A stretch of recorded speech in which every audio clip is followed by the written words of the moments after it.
Afternoon, everyone. So I am Councillor Kimberly Barrett, Cabinet Member for Climate Change and the Green Recovery. Please be assured that we put appropriate cleansing and social distancing measures in place today to ensure this meeting is undertaken in a COVID-secure manner. This has included a request for all attendees to have taken a lateral flow test within the last 48 hours of the meeting, so I'm assuming everyone's all right. The use of NHS Track and Trace app or the attendee log, 2 metre social distancing, the wearing of masks when not seated, and one-way system in the Guildhall. Limited public seating has been made available. However, this meeting is also being webcast to allow the public to attend remotely if they wish so. Please be advised that the public seating area is not in view of the camera, but there's no one up there at the moment, so that's okay. Can I please ask members to remain seated throughout the duration of the meeting and to wear a face covering unless seated. Only use seats marked with a green circle, and they've been allocated to ensure a 2 metre social distancing. So just a few housekeeping rules. If the continuous fire alarm sounds, please evacuate the room and public gallery by the stairwells. Do not attempt to use the lifts, and as there's a huge ice rink in the Guildhall Square at the moment, if we could assemble at the turning circle at the end of King Henry Street past the University's Park building, that would be fab. In order to comply with the Guildhall Trust Fire Marshal regulations, anyone who signed in at the Guildhall reception desk should sign out when leaving the building at the end of today's meeting. Everyone speaking via a microphone will be on camera. Members of the press and public are permitted to record the meeting as long as it doesn't disrupt the meeting. There's no one there though, so that's also fine. Please can everyone use the microphones, and please do remember to switch them off when they're finished, otherwise we'll focus solely on you for the whole meeting. We have all read the report, so officers, if you could highlight any developments that have occurred since publication, that would be fab. And I think if we just do some introductions, just in case some people who are watching don't know, that would be great. So I will start this side with Andrew, if that's okay. Thank you, Chair. I'm Andrew Waggett. I'm the Energy Services Team Manager at Portsmouth City Council.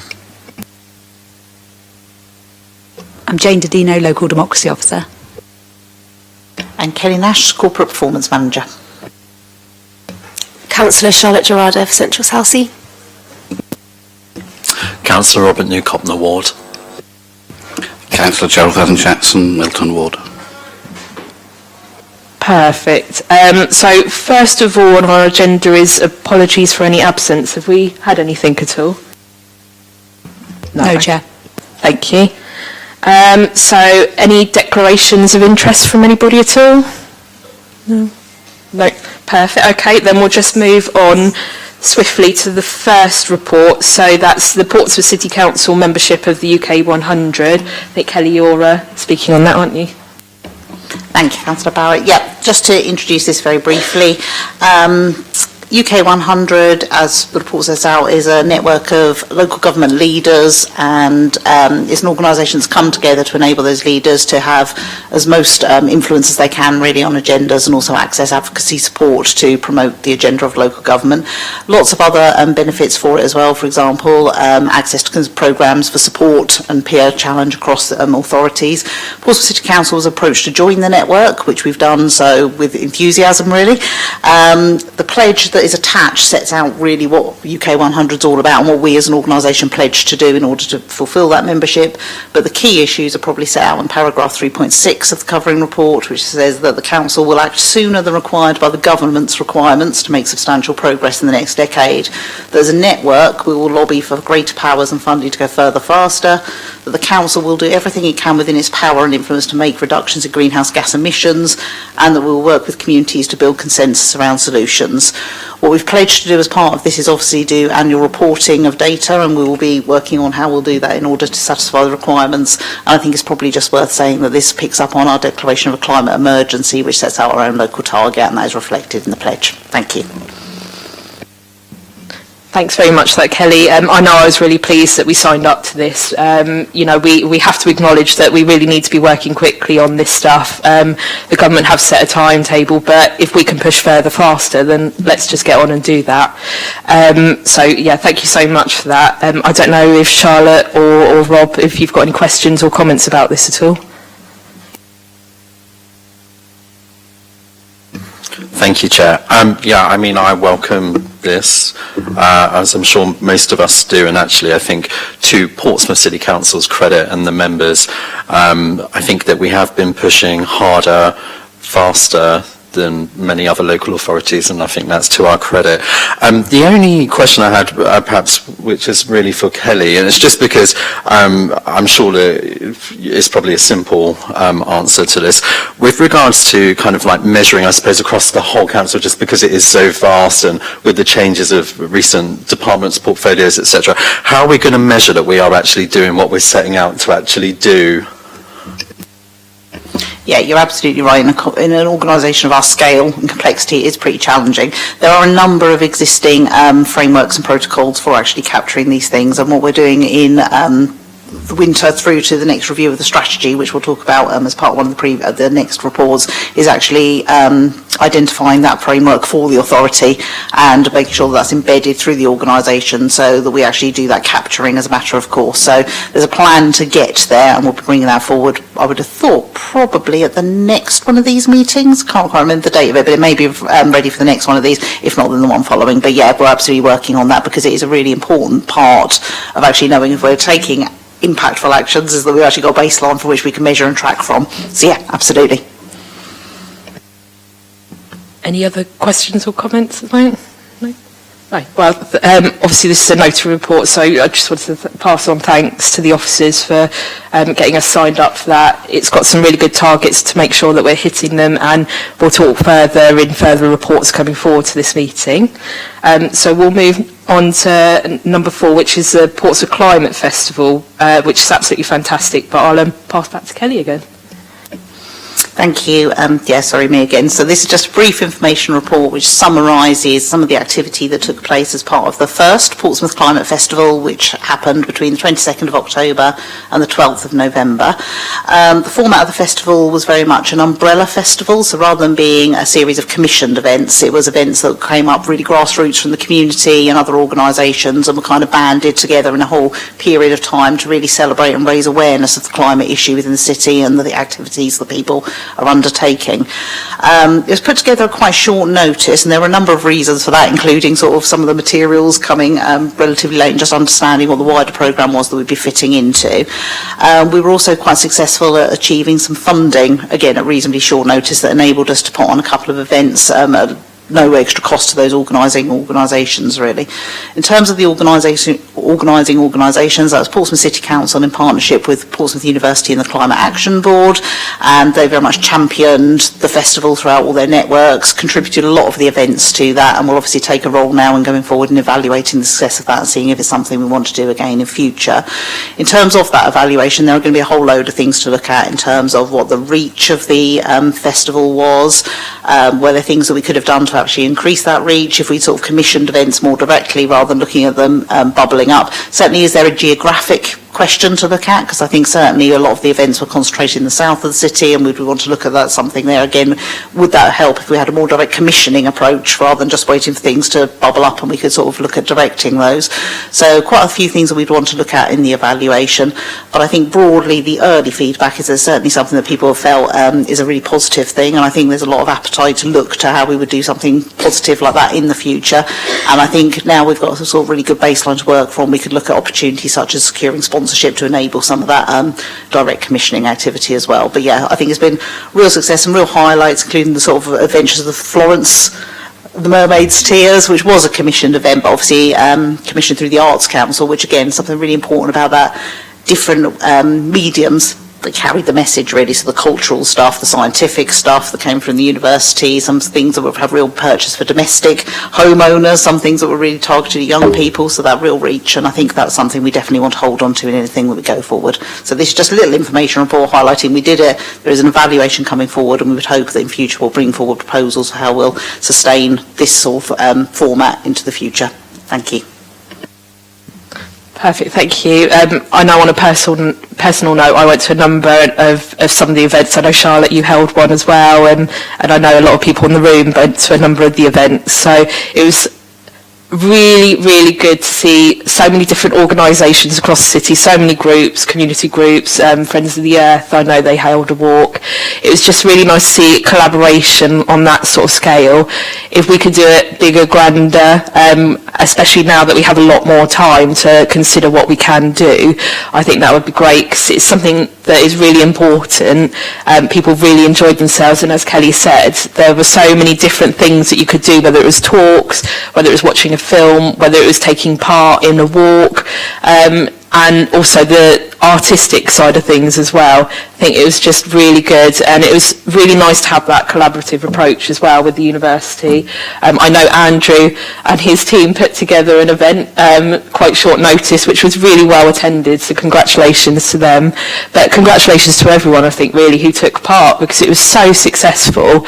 And yeah, I think it's something we could really look to do in the future. With a bit more time, we could do a bit more spread out across the city and have even more partners come to us. So yeah, no, really good work on everyone's behalf. Rob? Thank you, Chair. And again, I just echo my congratulations to everybody that made this possible. It looks great. And I did catch Councillor Horton's very good speech, actually, which I thought was very well received. So is the aspiration then to make this an annual event? Because I think that would be great. I think really, yes, it would be, because it's, like we said, it's such an important thing. And I know I've spoken to a number of people and had a lot of correspondence, and it was great to see that people who probably wouldn't have gone to these kind of events before did go, now are much more aware of the situation that's going on, and that's what we really want, is sort of education, but to make it fun and interesting. So now that we know it's worked quite well, you know, I think it's a good step forward to be able to push on. We've got more time, you know, I think that's probably the case. I would hope so anyway. That's what I would like to see. I don't know, Kelly, if you want to say anything on that. No, I mean, I think I absolutely agree. There's been lots of really positive feedback, and I think we just need to go through and work out where those things that we could improve in the future. And, you know, I think it doesn't matter how successful something is, there's always something you can learn from it and improve, so we just need to make sure we capture those lessons. We want to go out to people who actually ran events and kind of get a sense from them about the reach of the event, what they could have done differently, how the sort of format could have helped them differently with running the events, really. So all of those things, and then if we've got a doable solution, I think certainly there would be appetite for looking at it again. So we just need to work through the evaluation and work out what the correct format and future is. Charlotte? Thank you, Chair. Yeah, just to echo sentiments really, that I think the festival was fantastic, and the sort of broad range of different events was really, really positive. In particular, the play was just great because it coincided with half term as well, so it was a free play for parents and carers to take their children. So, yeah, I think it's great to have a diversity of mix of events and really endorse it being held again next year. The only feedback I've received is if it could be planned a bit earlier, and particularly around promotion of events as well, just to make sure that for the people who are putting on events that there is some way of really promoting the events that are taking place. But other than that, yes, the feedback's been positive.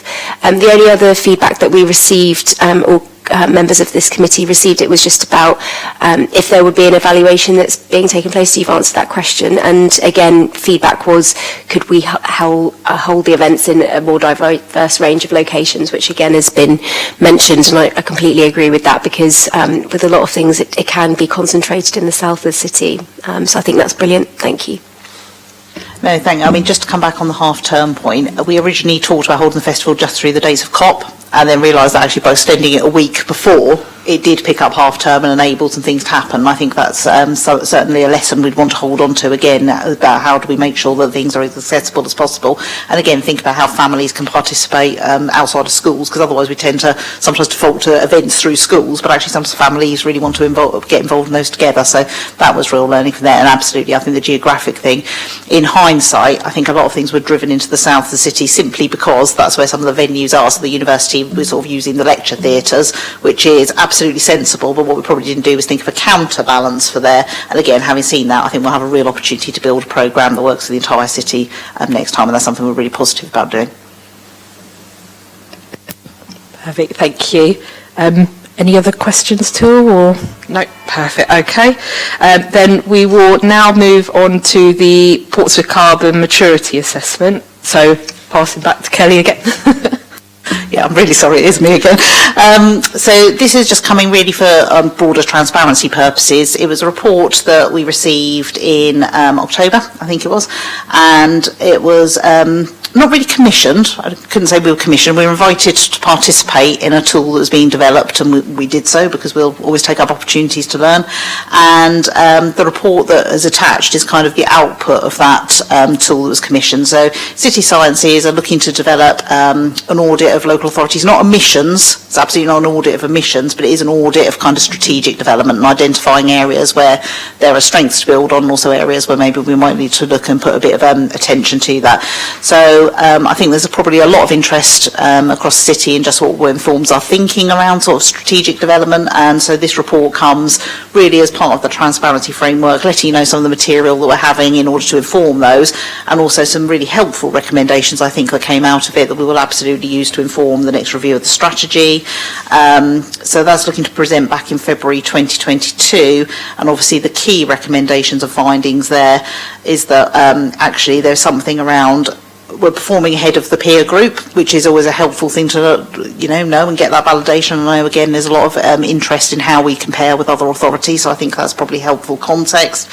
But I think in terms of those areas for improvement, I think there's some really helpful stuff around quantification, and actually that very particular to Portsmouth issue around how we deal with sort of looking at freight in the city, particularly with the links to the port. So I think some helpful information. We'll add that to any other information that we use as part of developing the strategy, but again, for transparency purposes, we thought it'd be useful to bring that here and have it considered.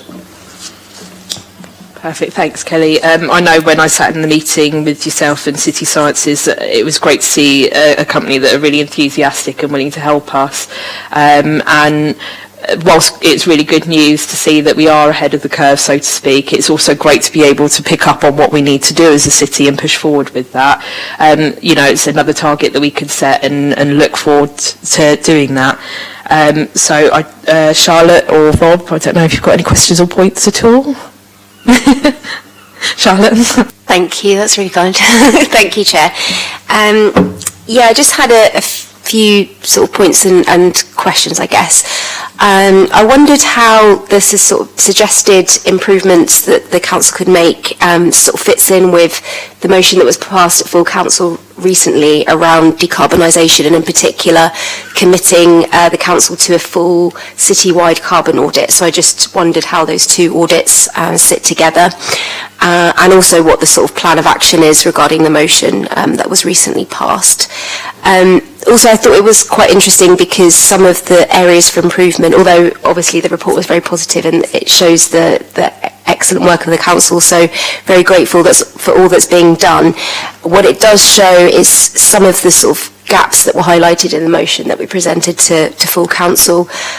So part of it was about the council playing more of like a citywide leadership role and encouraging residents and businesses and organisations beyond the scope of the council's estate itself. So I just wondered if there were any sort of immediate ideas or thoughts on that perspective, and in particular around the sort of commercial element as well, given that, for example, freight was highlighted as something that is a major sort of carbon emitter in the city. And also just on the sort of lack of citizens' engagement as something that came through in the report as well, and I just wondered what the council and council officers had planned to try and change that, essentially. Sorry, that's a lot of questions and comments. Yep, okay. Right, so I'll try and take them in turn and pick me up at the end if I've missed anything. But the first one about how it fits in with the motion, I think they're entirely complementary. I think the motion was very specifically focused on the audit around the actual emissions and the work there, and I think this is, as I say, an audit more of the strategic development. I think the audit of emissions will absolutely feed that, so I don't see them separate at all. I see them as entirely complementary, and absolutely one doesn't replace the other. If I think the basis of concern is a case of the two things working in complement. As I say, this is more an audit of kind of areas for development, strengths, weaknesses that we can sort of play to. actually an audit of emissions would be very much sort of quantification of the actual sources and what we would need to do to drive those down very specifically. So absolutely complementary pieces of work. I think the second one in terms of plan of action for the motion, yeah, we were ideally, I think we'd have brought that to this meeting, but just timescales of distribution and what have you doesn't allow that. But yes, we would be expecting to bring an action plan that sort of sets out those things that were in the motion, how we'd respond to them in the normal way of things, and I would expect that to be in the next one of these meetings. In terms of the gaps highlighted in the motion, in terms of the city-wide leadership role, I think, again, that's something we've been playing through with colleagues on the Climate Action Board, and as colleagues may know, there's actually a process happening now about looking at the way that that operates across the city, and we're playing our part in that, and we'll just wait for the conclusions of that to kick in, really, which would be the appropriate forum. For the commercial element, I think is really interesting and important, because actually there are a couple of things at play there. The one about freight, in many ways plays to sort of some of the larger industries that we've got in the city, and we're certainly looking to join up with those larger organisations, anchor institutions and employers, and actually start saying, well, okay, so what are our actions as those anchor institutions? You know, there's some really concrete actions we could be taking there, and that's something that we need to be progressing. So conversations are underway with some of those institutions, and we'd look to be sort of bringing that work together as a kind of almost partnership response to that. So we certainly logged that. There's also obviously the issues around small and medium enterprise as well, and sort of how we work effectively with those, and we're really grateful to have the support Shaping Portsmouth in doing some of that, and they've certainly launched, or they're in the process of launching a tool to work with some of those businesses, but there are some other opportunities coming on stream that we're exploring as well, which we think would be really supportive for businesses in the local area, and I think we'll probably be in a position to talk about that in the next session as well, but yeah, I think not this one in terms of the detail, but probably the next meeting. But there's definitely some offers that we think might be supportive of business, and we really need to be progressing those. And I think the final one's around citizen engagement. One of the things we're hoping to do as part of the response to the festival is actually almost put that as a centrepiece of an engagement strategy for the city, because actually now we've got that and sort of stumbled on that, I think, a little bit by accident, but actually what a great centrepiece to have sort of something like that almost you can then put those engagement activities around, and they can be sort of quite educational and factual, and it's really about making sure that our materials include the right information now people to make choices, but actually again going right through to that creative cultural engagement, and how do we get all different sections of the community engaged in this. So I think one of our actions coming off of that is absolutely to centre that in part of a wider plan, so I think that will absolutely form part of it. Did that pick up all of them? Brilliant, thank you. Councillor News, do you want to jump? Thank you, Chair. Yeah, I mean, I completely echo all of Councillor Gerarda's questions. I think they're very good. And just kind of following on from that, I suppose really, I mean, it's positive to hear what you said, Kelly, about citizen engagement specifically, because one of the things I always worry about is that while us politicos, climate activists and more elite people are very much in the throng of everything that's in current affairs around climate change, I often worry about how that gets through to your normal, everyday working class person, you know, who are leading busy lives, stressful lives, and, you know, this stuff's very much on the periphery unless they turn on the news, and like how we actually get it through to people, not to lecture, but to take people on the journey with us. And so I think the festival will certainly play a role in that. But yeah, I suppose really why it jumped out to me, as perhaps it did to Councillor Gerarda, is because on the actual analysis that we've got, we actually score quite highly on level 2. But yeah, that's one of the core things around citizen engagement. But I do also appreciate that it is still early days on this work as well. So that's certainly something that came across my radar. But the other thing is that we scored very highly also on level 1 and level 5, so as a carbon influencer. And I suppose probably from an economic background, because obviously I do know that as a council we are actually quite far ahead on this agenda, but there is obviously much more to do. But dare I say, when it talks about things such as being a carbon influencer, and because Portsmouth is really like, I suppose, the jewel in the crown of this Solent area, and the other local authorities are smaller boroughs, etc., that we may have some opportunities to be able to help those local authorities through services that, dare I say, that we could sell or offer to co-fund and make further savings on there. Because I did note as well that while on level 3 we have advised that we've got funding in place, but we don't know what the carbon savings will be yet until much further work is done. I just thought kind of in the round it sounded like there was opportunities there to not only be a leader in this sector, but to also possibly capitalise on it with our colleagues and take them along with us. Thank you. I mean, I don't disagree with the points you made, and I think Andrew's probably much better placed to talk about some of those services that we've been able to support other authorities with. But just to say, we're also playing active parts in regional groupings that obviously have a climate element to them, and certainly playing a big part, for example, in the development of the green print for the area as well. So lots of that in train, but I think Andrew's probably well placed to talk about some of those actual services that we've been supporting other councils with. Yeah, certainly will. Always happy to sell energy services wider than Portsmouth itself. We've been relatively successful over the course of the last 12 months or so in securing a significant amount of funding. I say significant, I'm stalling because I'm trying to add it up in my head, but it's about £17 million for domestic energy efficiency retrofit in the private sector.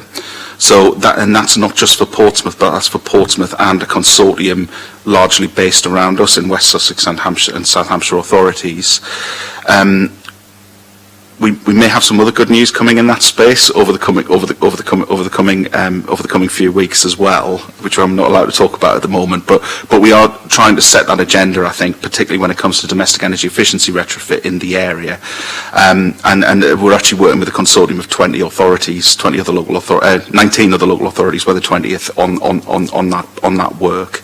It is a real area where we can influence beyond the remit of Portsmouth City Council, if you like. You know, there's no statutory duty upon us to put energy efficiency measures into private homes. But it is something that we've identified as being a strength of ours, and it's something that we're trying to build on that strength by pulling money into this agenda. And it bears saying it is that money that makes people engage with this. If you're saying I'm going to put free solar panels on your house or free solid wall insulation on your walls, free air source heat pump, that gets better cut through than some of the other things that we do in domestic, which is guiding people to learn more about an air source heat pump or how a solar panel works or whatever. And the explanation isn't as popular as getting £10,000 worth of free measures on your property. Let's put it that way. But that's one of the places where we're looking to try and lead that. Any other questions or comments at all? Yeah. One final question that's come from a resident, and that's when the climate emergency strategy is due to be reviewed, please. Yeah, so we're in the process of reviewing that, and obviously we've had a period of some disruption to usual activity, but we're certainly now back on that and looking to present that back to. I'm not 100% sure whether we'll bring it back to this meeting or whether we'll bring it back to full cabinet. I suspect full cabinet because the original one was, and that would be before the end of the municipal year, so it'll be February. Any other comments at all? No? Of course. This might not be directly related, but it's something that's come up at the planning committee over years and years and years, and no one's ever really been able to answer it.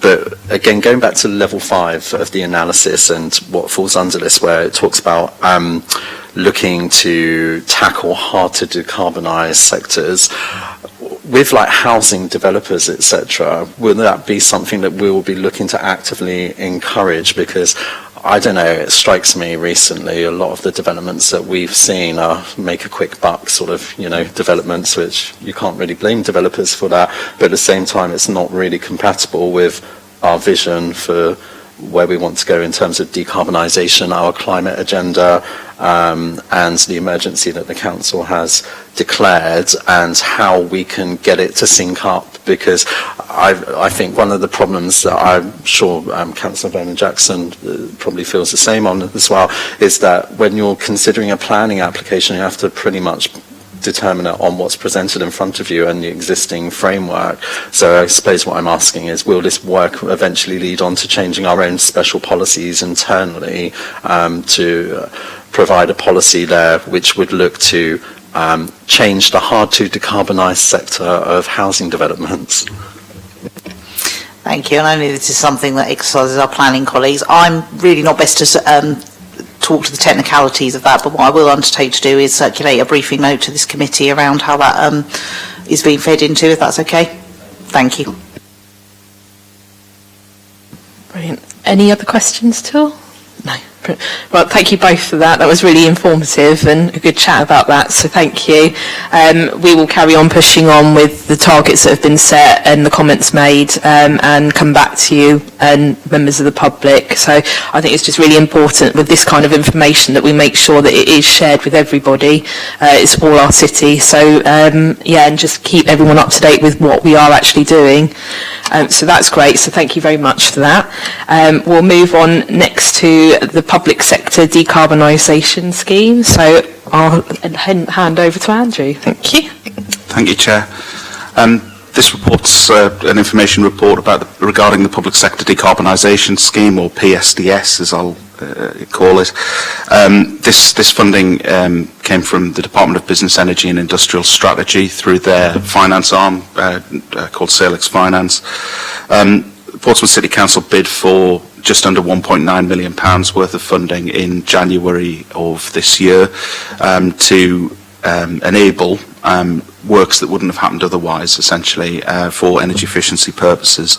It was interesting that PSDS for the first time actually awarded us or rewarded us on the basis of interventions which made the maximum amount of carbon saving per capital measure, as opposed to what Salix has done in the past and Bays have done in the past, which is all about what's the biggest bang for buck in terms of finance. This report is reporting the savings that have been, or the interventions that have been made to date as things stand today, because this is an ongoing project and will finish in at the end of March with a fair wind. But among the things that have been delivered here are cavity wall insulation, loft insulation, low energy lighting, LED lighting, solar PV systems, building management systems, heating controls, and improving the efficiency of heating systems more generally, but also batteries as well, which is a piece of infrastructure that in time will enable or better enable electric heating to be adopted by the sites that are being treated. The full list of sites are in Appendix A of the report. They're a bit of a movable feast at the moment because this funding was put together, or the funding bid was put together sort of post haste at the end of last year in a kind of quite a typical way for us in terms of here's a funding opportunity, you've got 10 minutes to apply for it, sort of thing. So there will still be changes to this, but fundamentally we're going to deliver what's in the tables in section 5, essentially in terms of carbon saving, which is roughly 260 tonnes of CO2e per annum, or at least in year one. And yeah, I'll not go through everything, but if members have questions, please. Thanks very much for that, Andrew. I know you guys and your team have been working really hard on a number of projects, but it's really great to see the amount of work that have been put, over 50, I can't even remember now, 50 different sites, and I have been to see a number of those sites and seen the stuff being implemented, so the cavity wall insulation, loft insulation, the LED lighting being changed over. The teams have been really efficient, really quick, have worked really well, and that has been sent to me by some of the building managers. So I just wanted to report that back to say well done to the teams who are doing that.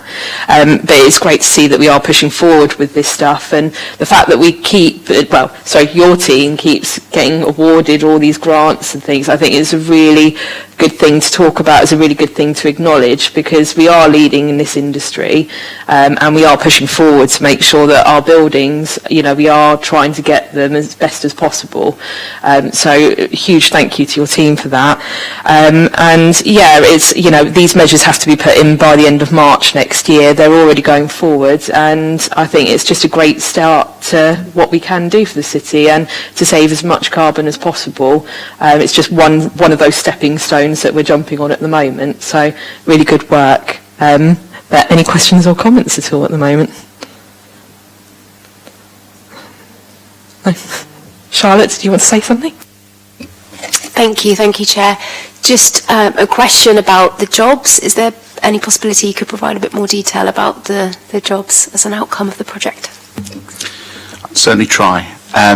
So we've put in the body of the report the figure that we gave to Salix, which I think is 50 jobs, with a reading back through the report, 50 jobs being supported through this scheme. The guidance that Salix gave us when reporting the number of jobs supported was just basically anybody who was associated and working on the project. So that included the internal project managers, the guys putting cavity wall insulation into the walls, the lighting designers doing the lighting design, etc., etc. So it does very quickly bank up, particularly when you have that range of technologies, because they're quite specialist in terms of, a cavity wall installer is likely to be someone different to a loft installer, is likely to be someone different to a solar PV installer, etc. And that's where we got to that 50 jobs figure. My slight health warning around that 50 jobs figure is that it doesn't necessarily say that there have been 50 jobs created, and I think increasingly that's going to be one of the things that we're trying to find in terms of an analytic out of these projects. The barrier to that, obviously, is that this is a very short-term pot of funding. It runs until March 22 now, but actually when we bid for this, it actually should have ended in September, and it was only because actually Salix recognised that there just weren't enough people in the supply chain in this area, working in this area at the time. There was a complete dearth of people to work in this area, that they did have to extend it out by a further 6 months, that combined with material shortages and things like this in this area as well. So it's a real challenge to how we're going to move to a net zero carbon position within and zero carbon building position, because at the moment the supply chain, although we're doing little bits and pieces around the side of that, doesn't really exist. And it's a national and international problem, I should say. It's not just a Portsmouth specific one. Any other questions at all? It was just really, I take your point where the funding finishes in March of next year. Is it likely, as government indicated, that there will be further opportunities to access money to continue this work, I suppose, and even perhaps beyond the public estate as well? Yes, they have. The government published its heat and buildings strategy about 4 or 5 weeks ago now, I think it was. And within the announcement of the air source heat pump scheme that sort of made all the headlines, there's actually £1.5 billion near on put aside for further public sector decarbonisation scheme rounds. We've spoken a little bit in the next step section about what we're doing and what we're learning from this project in terms of trying to put ourselves in a better position for when the next round of this funding is announced, so that it's not drop everything and we're hoping to develop a sort of an oven-ready pipeline of projects that are relatively straightforward to put to Salix to say, okay, please fund these, and we're doing that through site audit, through modelling. It'll bleed in a little bit actually into the next report as well, to make sure that we've basically got the stuff at our fingertips, so that when the funding comes through, we can bid into it. Charlotte. Just thank you, Chair. One final question, follow up from Councillor New in that response there. If more funding is secured, how will future sites be chosen? So we obviously, as the next report again will show, we have a lot of data about where our electricity and gas is being consumed within our portfolio. And I should say the public sector decarbonisation is only interested in the operational buildings that sit on our corporate electricity and gas contract. So we know where the high consumers are, and we do a lot of surveys of those sites for numbers of different reasons. Some are for planned and preventative maintenance. Others are specifically have an energy bent to them, things like display energy certificates, energy performance certificates. So we're very regularly visiting these sites, and actually, because we've spent more time on the 50-odd sites that are identified in Appendix A, we've actually spent a lot more time thinking, if we'd have known about that, would have submitted for that as well. So we've actually built up a fairly decent bank of future projects, actually, just through this bit of work that we're doing here. They'll be identified, but there's what we'd like to do, and then there's what the funding will allow us to do within the terms of the funding. So we will obviously apply for as much funding as we can, and we think we can deliver sensibly without letting Salix or Bays down. But within the boundary, within the threshold of a measure achieving an average, or the blend of measures achieving an average of £500 per tonne of carbon lifetime saved. If indeed for PSDS 4, as the next round would be, the kind of criteria remain the same, if you see what I mean. But we'll fit something within the criteria. We might not be able to do absolutely everything that we'd like to do to make an energy efficiency saving on those sites. Thank you. Any other questions at all from anyone? No. Brilliant. Thank you. Well, once again, Andrew, thank you for that. I know this is something you've been working on for some time, and officers have, so really appreciate the hard work that's gone into it, and look forward to some more information coming forward soon. So we'll now move on to the last item, which is our approach to estate decarbonisation. So I'll pass back to Andrew. Thank you, Chair. This report is sets out the carbon emissions from Portsmouth City Council's non-domestic buildings portfolio that come from energy consumption, so electricity and gas consumption.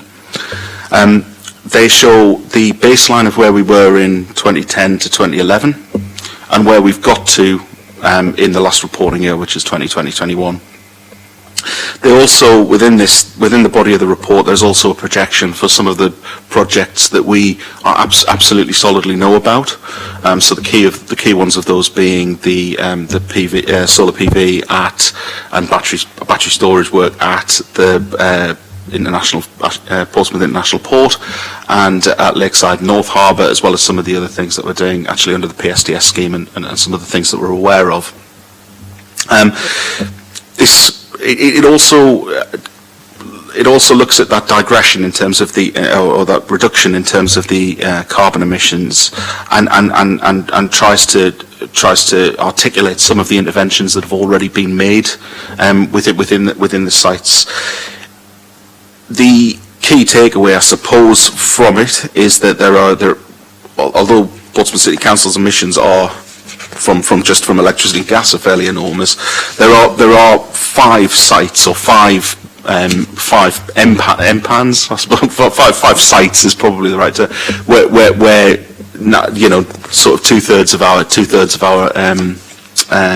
carbon emissions are coming from, and they are Lakeside North Harbour, civic offices, the lighting portfolio, which is why I hesitated and tripped slightly over the word site, because whether or not you class the entire lighting portfolio as a site or not, the Mountbatten Centre and the International Port, I should say that we can pick those 5 sites off as priority sites, and we talk a little bit about what we would intend to do in terms of auditing those sites.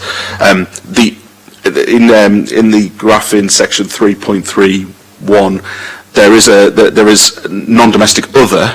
32% of our emissions, but that represents literally hundreds of sites. So those 5 sites are really big hitters. It's not that those sites in and of themselves are particularly energy intense and carbon intense, but more just the sheer size of them, the sheer scale of them. Lakeside North Harbour is enormous. If you run an international ferry port, it uses a lot of electricity. So it's not saying that they're high users in terms of high emitters in terms of that, but it does focus the mind as to where we would like to go in terms of carrying out audits within our portfolio. It doesn't pretend that we've done it all. There's a significant slab of the savings and the emissions reductions which have come about because of grid decarbonisation. So 60% of all of the emission saving have come from grid from electricity carbon digression in the electricity factors. But really, that's just taken into account within the report. It includes the reports and the buildings portfolio that we have today. It doesn't dine out on the fact that we've novated some of our sites to academies. This is our buildings portfolio today, and it includes the fact that we've bought Lakeside in that period of time as well. So if we'd wanted to massage the numbers a bit, I'm sure we could have done and made it look a lot lower, but we've just been honest. These are the things that are inside of our operational control. These are our Scope 1 and 2 emissions from electricity, or largely Scope 1 and 2 emissions from gas and electricity, and this is how we're going to set about trying to reduce them. Thank you, Andrew. Once again, I know this has been something that's been ongoing for months, and I think it's a really detailed report, and I really welcome it coming forward. And I think it's really interesting. I know when I was first presented with it, it was really interesting to see the drop we've had, and that's not just from our administration; it's across the last 10 or so years. So it just shows the kind of work that we are putting in. Like you said, we could have taken out Lakeside, but it's something that we own. It's something that is going to be a big emitter, so we need to make sure that we acknowledge it and start the work there where we can start decarbonisation there. And I'm really pleased with the report. It's good to see how much carbon is dropping in the city, but as you said, we haven't done everything. We've still got a lot more to do. Obviously the focus at the moment is across those 5 sites, but once we start pushing forward with them, then we can start looking at other sites as well. And that's not to say we're not looking at them at all. It's just the focus will be on the biggest ones that we have there, and we'll come back with a report soon as to how we push forward with that. But like I said, a huge credit to Andrew, the team, and all the officers who've been working extremely hard and long hours on this report coming forward. So I really appreciate the time and effort that's gone in, and it gives us a good idea of where we need to work on. Thank you. So Charlotte or Gerald or Rob, any questions or points at all? No? Charlotte? Thank you, Chair. Thank you for the report, and massive thanks to all the council staff who've worked really hard on this. It's impressive in terms of the numbers. I just wondered with Lakeside in particular, I know obviously the council has obviously relatively recently gained the site, but I just wondered if there was a rough plan and some ideas around how carbon emissions could be reduced for that particular site.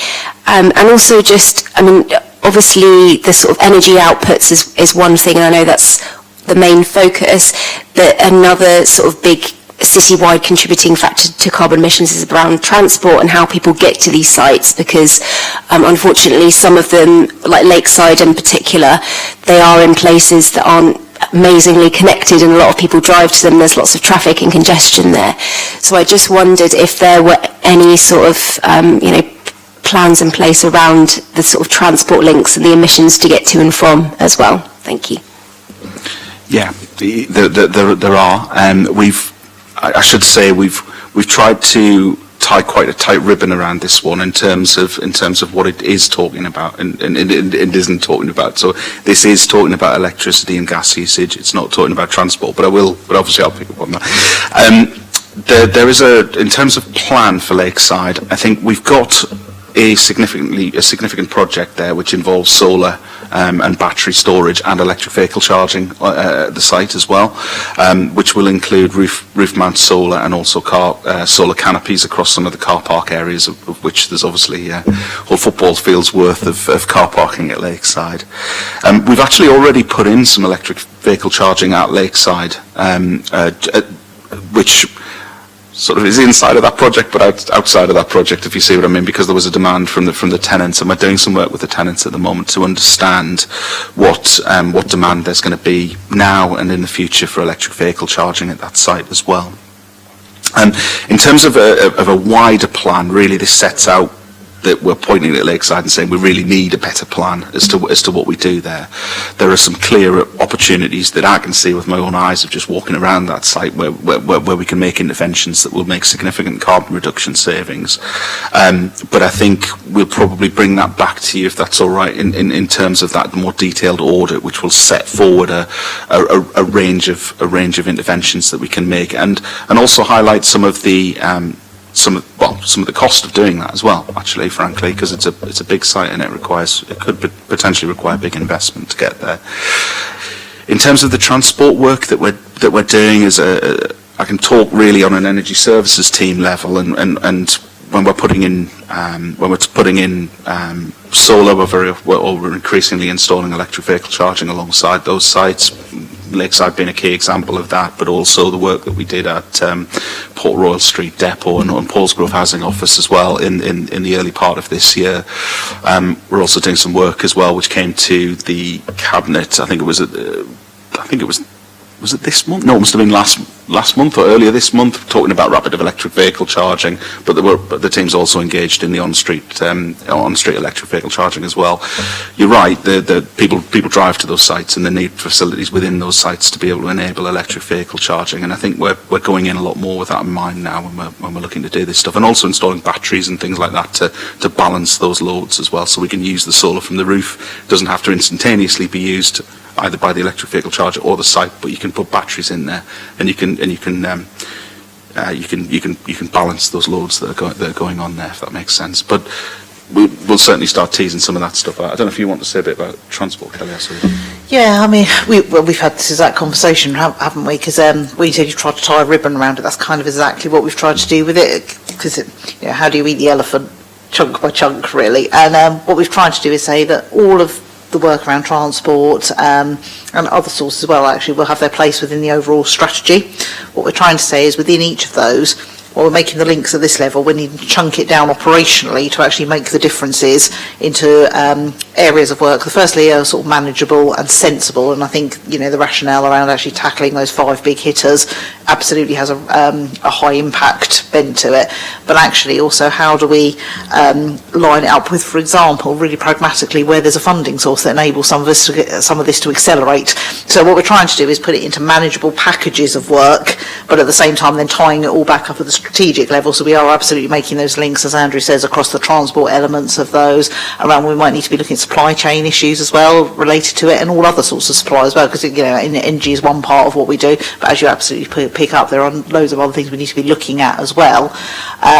What we said is, when we have our new climate officer in post, actually what she'll be doing is working through those chunk by chunk by chunk to actually input to them, but actually do that tying back together, so you can actually see how it all forms one coherent piece. So absolutely, as Andrew's right, this is part of a wider piece of work, but this is quite a tightly contained piece of work, simply in terms of what the team has within their agency, but also where we might be able to get those resources into it. Sorry, if I may, sorry, Councillor, if I may, the reason for some of the, so for transport, for example, and the reason that the new officer, when she's in post, will look at this, I'm sure, with a bit of interest, is that if people are travelling to Lakeside, North Harbour, with an electric vehicle and charging at Lakeside, then that actually becomes one of Portsmouth City Council's Scope 2 emissions when they're charging through the electricity provided there. As long as they're using their own fuel to get there, it's actually still within Scope 3 as far as Portsmouth City Council is concerned. So there is a bit of double counting and a bit of work that needs to be done to very carefully draw some lines around some of these areas. It's just one example of where there's complication within the scopes and reporting. Thank you, Chair. I wasn't going to speak on this, but Andrew, you touched on something which I thought was topical. So you spoke about obviously there probably being quite large costs associated with Lakeside, and as somebody that works there, I can see that, and especially with my council hat on. And I was just wondering perhaps if, I suppose probably in the near future, one of the things that I've found perplexing for years, and more so since we purchased a property as a council, is that we still don't even have, beyond having sensors that bring lights on and off, we don't have a full range of LED lighting across that estate. Like in my office, we still have really old-fashioned tubes, and the contractor there will not upgrade it to LED lighting without charging that back to the tenants, which, okay, so I don't particularly have an issue with that, but as we know, that's expensive, and I know that there are other tenants across there, because I have lots of friends that work there who are in the same position, and whereas some businesses who perhaps don't have the same eco-credentials that we aspire to are like, well, it's fine, we'll just keep paying for what we've got there, which is obviously much cheaper in terms of replacing those types of lighting, but in the long term, you know, it's not great. It's certainly not good in terms of our carbon aspirations, but I think it sends a bad message as well as one of our flagship acquisitions as a council, that the building is very old, and I think it has a lot of potential. There are other things as well that which are great, but there are other things there which I think probably lead more into this work, and especially around what we're looking at now here today, and that's everything from high-speed broadband. That building does not have high-speed broadband. It actually makes it difficult for a lot of commercial tenants that are in there to operate as effectively as what some of their staff members have got in terms of speed of broadband, especially with the new fibre, as they can get from working from home. And that always makes me a bit nervous in terms of long-term tenancy as well and occupancy of that site. And I think those are things that we clearly need to address in the immediate future. And I do wonder whether, because I think you're right, I think it's going to cost a lot of money to address all of these problems, but I think that they're the kind of bare basics, really, that we need to get right in terms of getting this site on track to meet our aspirations here within these documents, and what Council's committed to. And perhaps, I don't know whether this would even be out of the scope of the capital budget, but I don't know whether it's something that can be included, Leader, as a fairly urgent issue that needs to be addressed. I mean, I'm guessing we're talking a lot, and millions, tens of millions even potentially on the scale of that building, but I do think unless we get to grips with it, because I think it is our flagship acquisition, you know, we need to lead by example on those things. But more so as well, if we want an effective economy with a strong business base, we need to be able to give them, well, least of all things like high-speed broadband. But actually, I think a lot of businesses, while they're obviously always thinking about the costs, I think when you go into an old building, that while it has had a facelift and it does look like it's kind of state-of-the-art on the surface, it becomes very frustrating very quickly when you start to see behind the facade, and I do think that's something that we need to address. But again, I do caveat that with, it is a recent acquisition of the council, and I appreciate it is a huge piece of work to undertake with large costs attached to it. Cheryl. Rob, could you drop me an email? Yes. Thank you. Everything was that simple. No, I really appreciate all the comments that have been made. Fully take that on board as well, and we'll take that away and come back, I suppose, at some point soon with more information how we're going to go forward. But obviously, I know you'll speak to Gerald about that as well. But yeah, thank you for that. That's a really good point to make. Any other questions at all or comments? No? Brilliant. Okay. Well, before we head off, I just want to say thank you to everyone who's attended, public and members here. It's been a really useful conversation to have, really useful points made. I think it's a good way that we can step forward together. We're obviously doing good work at the moment. We've got lots more to do. We'll have more reports coming forward, more meetings. And yeah, no, I just want to thank you all for your time for coming today. And I think that's it for today. So thank you, everyone.